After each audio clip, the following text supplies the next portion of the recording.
This guy used to teach astronomy. I'm about to tell him he's got something wrong. How brave am I? Right, so this is where it's going to get a little bit uncomfortable for you, because I'm going to challenge your indoctrination from the flat earth community. So let's have a little look at your moon phase argument. Now I've got a feeling that when you're talking about the half moon, you're imagining a setup like this, where the observer here is going to see the sun and the moon at a 90-degree angle. But what we've got to remember is we're dealing with three-dimensional shapes, and it's very difficult sometimes to imagine and get your head around. But when a person is moving from one point on the Earth to another, their physical orientation changes, and that can make them observe the same half moon in the sky at what they might consider to be unpredictable angles. Now this isn't the problem with the idea of the Earth being a globe, it's an inevitability of the Earth. Now, the way he's drawn that actually has nothing to do with 3 dimensions. So maybe his argument is that if you're standing here, well actually that would be very silly, because that's Florida, this is the Gulf of Mexico, that's California, that's Mexico, Central America and South America down here, and the moon has been drawn over the North Pole. Just need to twist that round, get the North Pole here, and then say that, okay, on the equator I might have the half moon overhead and the sun at right angle to the side. Okay, up here in, somewhere on this line of latitude would be Britain, would have the moon down there to the south and the moon somewhere off to the right and the west. Which isn't what he's drawn. And what he's drawn is an arrangement that I have drawn for myself, or for you guys more accurately, but I've drawn it to scale. On a scale of 1 millimetre to 1,000 kilometres. 1 in 1 billion. So I think that's, well, it's 1 in 1 milliard if you're British, you know. Can't be doing these colonials, skipping terms, calling 1,000 million a billion. A billion is a million, 1,000 million is a milliard, honestly. We're showing Hollywood movies in our cinemas next. Right. Earth. 6.3 millimetre, well 6.4-ish millimetre radius here.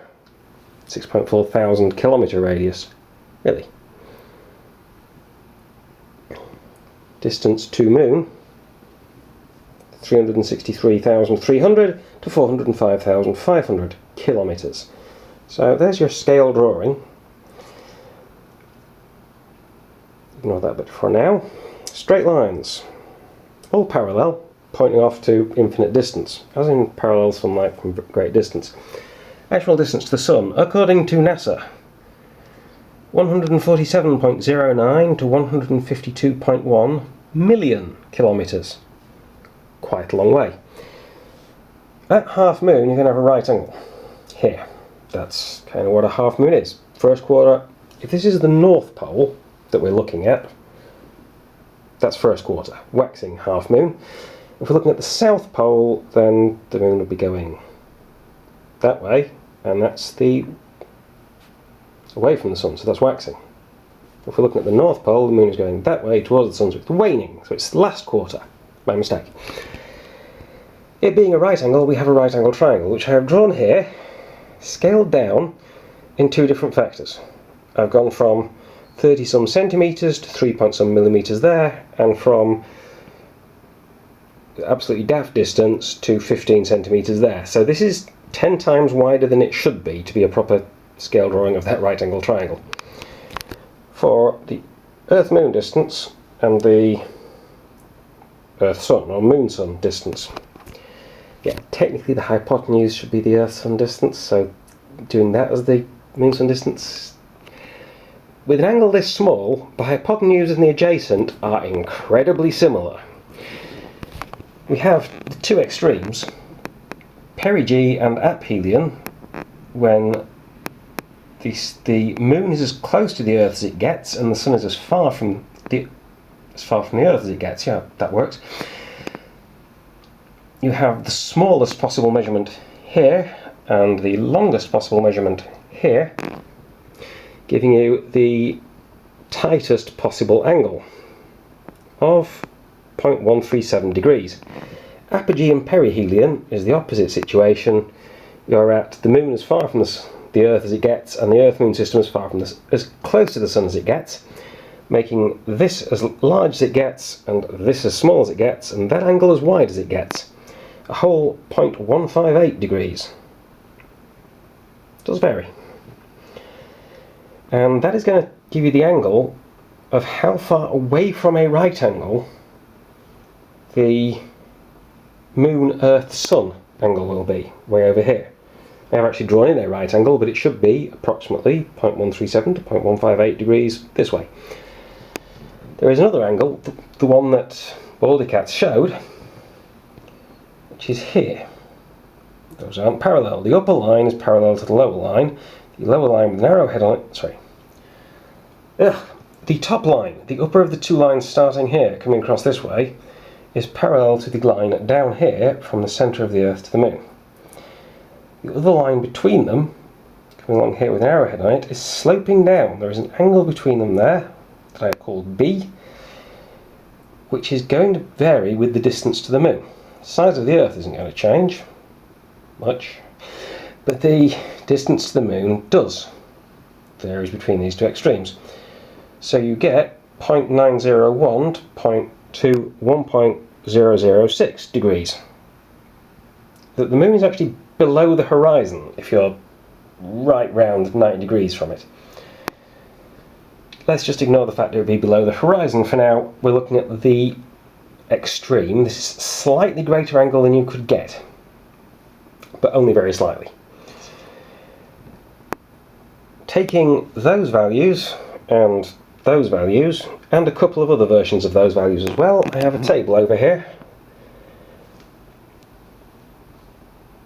Column for perigee being the Moon as its closest, column for apogee being the Moon as its furthest, a row for perihelion being as close to the Sun as we get, a row for aphelion being as far from the Sun as we get, and the difference between the two, because the Sun is going to be slightly over towards the Moon, and the Moon is going to be slightly below level.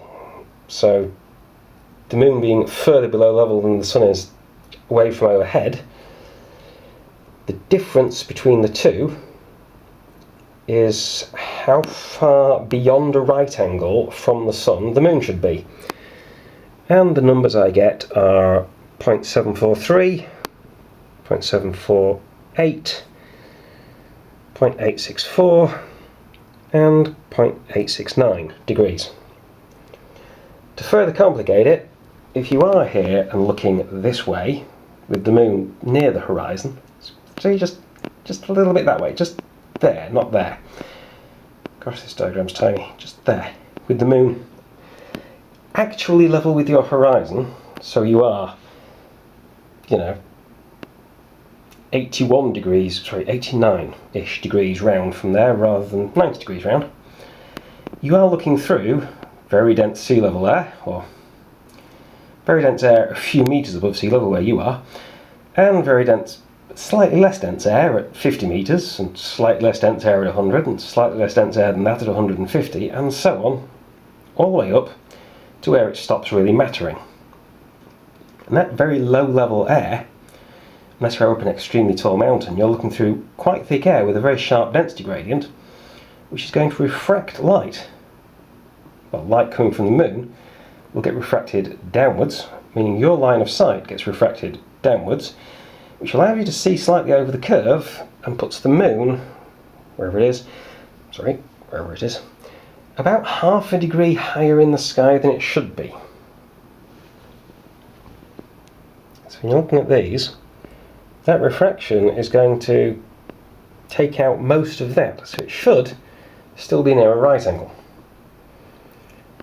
Given what Baldy Catz actually drew on the screen with the guy moving from under the Moon to sunward, along the ecliptic, along the Moon's orbital path, rather than along the equator necessarily. Now if we're standing up towards the pole, then it gets three-dimensional, and I'm not going to try to draw that right now. I'm going to stop this video and let people say, how dare you criticise an astronomy teacher? Or alternatively, haha, you managed to criticise an astronomy teacher. Or, interesting. That's interesting.